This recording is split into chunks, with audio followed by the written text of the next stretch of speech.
Hello, good evening.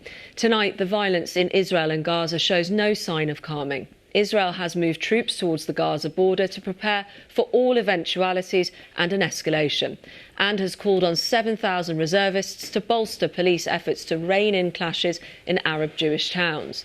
Rockets from Gaza have continued to hit Israeli targets, while Médecins Sans Frontières has warned that Israeli bombing is pushing Gaza to the edge of catastrophe.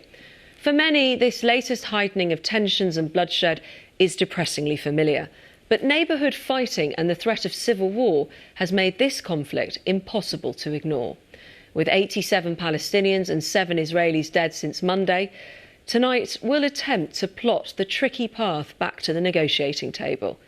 In a moment, we will speak to 3 people who have sat around such a table.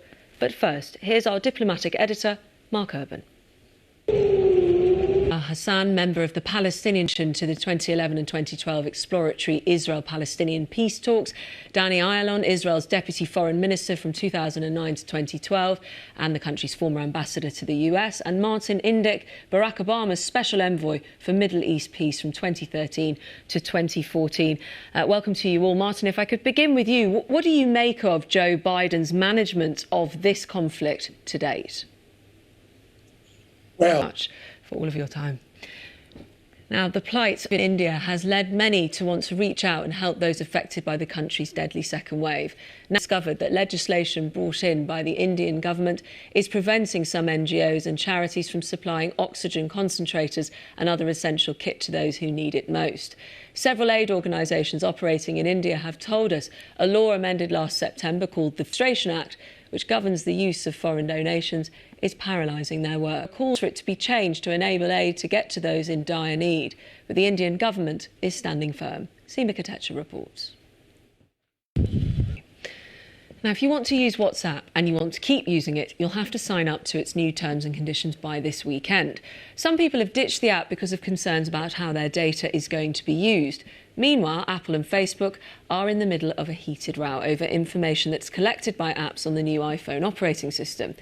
These are the latest flashpoints in an ongoing battle between big tech firms over how they use details of our habits and preferences and the trade-off we make with our privacy. Here's James Clayton. If we click on something different, everything we see online could change, and they're retaining that control through their browser, Google Chrome.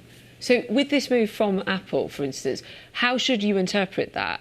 Is it a positive thing that you're being sort of given more rights over your privacy, or is it actually going to reduce access, your world, your choices? So Apple changes there with terms and conditions.